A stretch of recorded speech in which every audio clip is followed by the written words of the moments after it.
Tonight, find out how Troy students are dealing with stress. And we see what exhibit sticks around Troy's campus. Stay tuned. TrojanVision News starts right now. From the High Definition Production Center of Troy University's Broadcast and Digital Network, Troy, Alabama's International University, this is Troy TrojanVision News.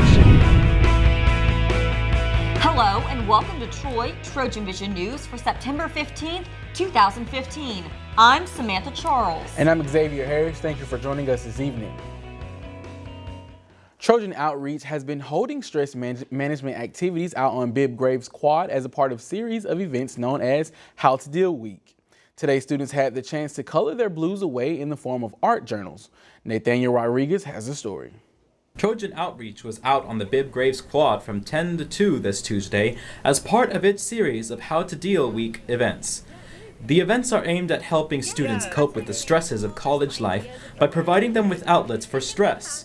However, today's events allowed students to cope in a more artistic manner. Today we are promoting healthier coping skills among students, and so one way to do that is by art journaling. And so we've got some art journals out here, and we're trying to teach students how to start their own art journal and cope with their emotions and stuff a little better. Art journals can have anything in them, like something that's stressing you out. You can journal about just something that's weighing on you. You can journal about somebody that's making you mad or something that's making you mad. And then the whole premise of it is to take whatever is stressing you out, whatever is weighing on you, whoever is making you mad, and color over it and make something really beautiful out of it. One student said that the pleasant weather and the activity made a good combination. I think it's a good idea. I mean, help relieve stress. I think that's a lot of people need that. And it's really nice outside, so it's always nice to just sit out here and color. While the art journal event was only for Tuesday, Trojan Outreach has more plans for the future. Tomorrow we'll be handing out some coping boxes in which there will be a lot of little tools and stuff to help you cope that can go along with the art journals. Nathaniel Rodriguez, Troy TrojanVision News. Once again, Trojan Outreach will be giving out boxes of stress management supplies tomorrow on the main quad. Last night, Troy University held a screening of the movie I Will Dance, a film about how art is helping the youth in Selma. The screening was the first of many topic-driven movies presented by Troy this year. Ryan Renfro explains. Rising above circumstances and overcoming obstacles is never an easy thing to accomplish. The Office of Civic Engagement and members of the library staff recently held one film screening aimed at inspiring students to tackle these everyday challenges. This film really focuses on the power of the arts to lift youth above their circumstances. And so I think there's a lot of lessons that can be learned for folks that are going into those disciplines as majors here, but also just beyond that in our respective careers, that there's opportunities to give back, and we should take advantage of those. The film screening won't stop here, as the Office of Civic Engagement and the library here at Troy University both plan to hold a series of film screenings, with the next film to be screened in October. Southern Circuit Film Series will premiere one film each month in the months of September, October, and November, February, March, and April. And the series is really designed to just bring awareness to various events as well as current issues that are affecting our nation, our region, our world, and bring some conversation around those topics. One theater major here at Troy shares his thoughts on the series and what he hopes it will bring to the students. Well, just with the students, hopefully educate them a little bit more on the issues that are going on that we face, especially in the South or even in Alabama. But hopefully it helps people to be able to share whatever their story is here in a smaller university. I hope it just helps people say it's all right, like liking this is okay or liking that. You don't have to follow anybody. You can be yourself, and you can march to the beat of a different drum. Ryan Renfro, Troy TrojanVision News. The next film in the series will be 1971 on October 19th. Iconic images of the civil rights movement, captured by photographer Spider Martin, have been on display in Alabama's Department of Archives since February. But the exhibit has been proven so popular that it's sticking around a little longer than expected. Courtney Chandler explains from our Trojan News Bureau in Montgomery.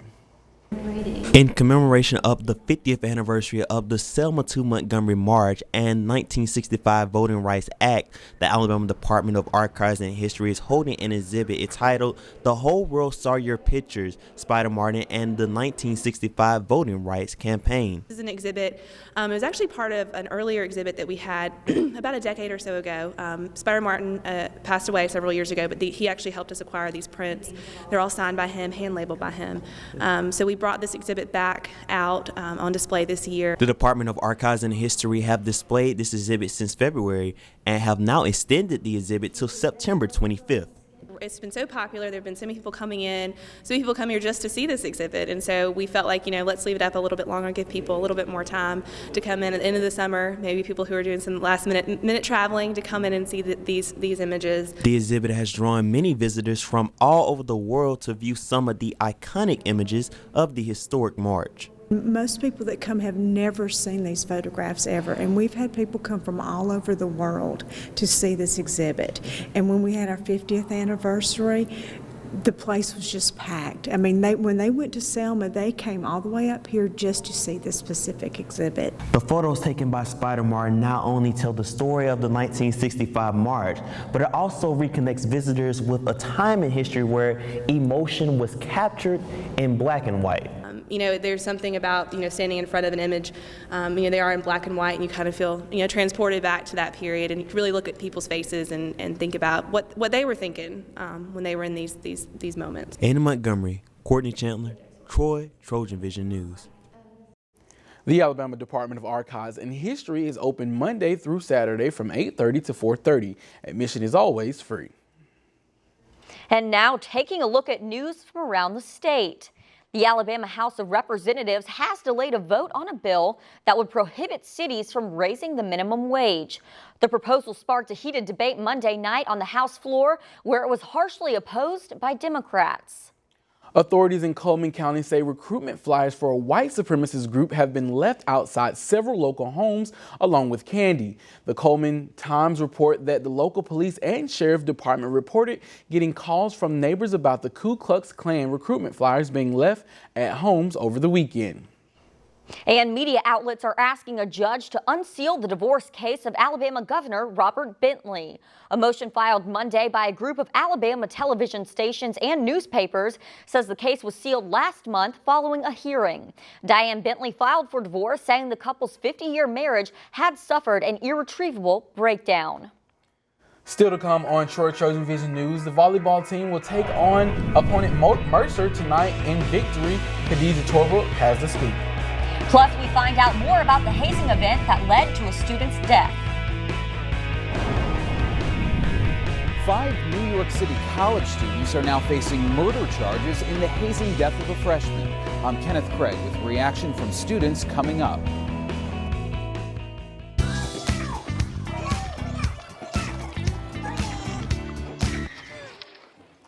Looks like it's done.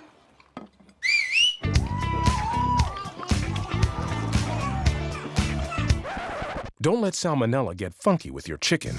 On average, 1 in 6 Americans will get a foodborne illness this year.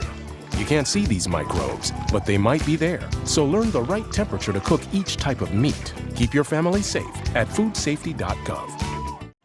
Did you know kids who play outdoors have healthier lungs? Totally. Did you know that boys that play with dolls make better husbands? My son has lots of dolls.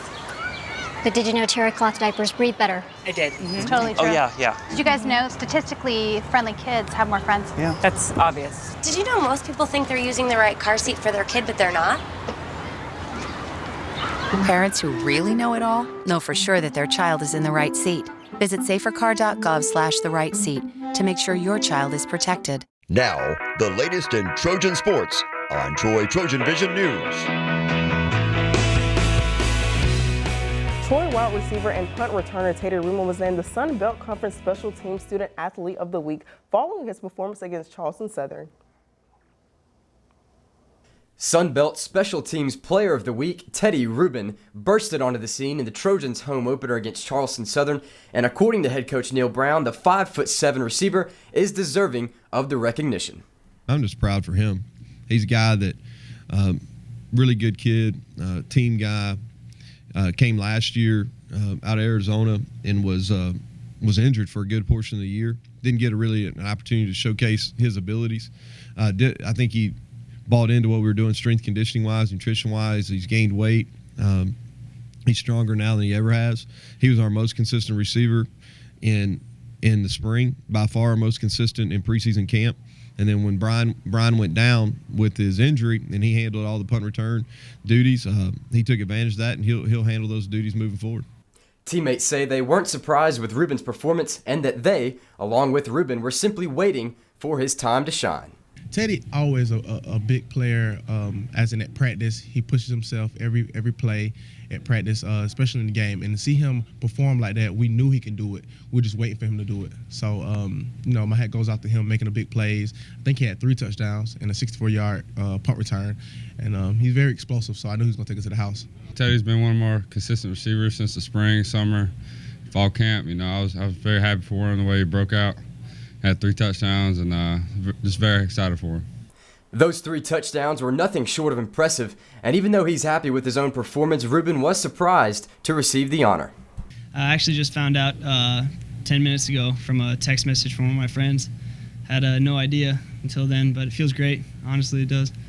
With the first home game of the season under his belt, Rubin attributes his success to the coaching staff. Just the staff's also always trying to give me the ball and just give me the opportunities to make plays. And Coach Brown's always talking about making big plays when we need them. And to do that, that's pretty much my job. So. As for his biggest play of the night, Rubin says that the face mask penalty he got during his run may have actually helped him get into the end zone.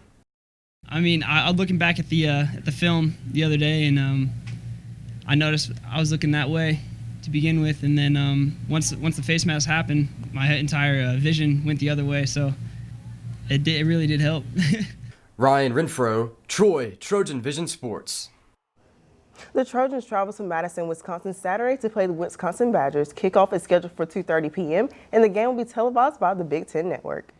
In the Azalea City Trail Run this weekend, the women's cross-country team were able to best Sun Belt Conference foe South Alabama, while the men and upperclassmen led the way in their second-place finish in the run, which is what head coach Elliott Blount says he was looking for.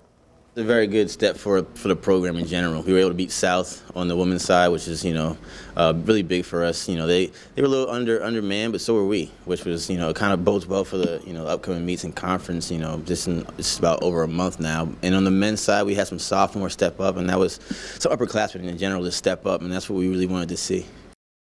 Trojans' next meet will be in Gainesville, Florida, for the UF Mountain Dew Classic this weekend. Looking to break the losing streak from this past weekend, the Troy volleyball team will take on Mercer tonight at 5 p.m. Head coach Sonny Kirkpatrick says playing Mercer tonight is important because it is the final game to prepare the Trojans for conference play. We have a lot of work that we need to get done to get ready for conference play. This is our last tune-up before we start our season for real. Even though the matches that we've played up to this point really count against our schedule, conference play is really what matters for us, and we're just trying to make sure that we have everything ready to go. For more information on Troy volleyball and all of Troy athletics, visit TroyTrojans.com. The men's golf team opened their season over the weekend at the Invitational at the Kiowa Golf Course. The Trojans placed 7th in the season opening tournament and only had one player crack the top 10 individually. Head coach Matt Terry says the team had their ups and downs throughout the weekend of play.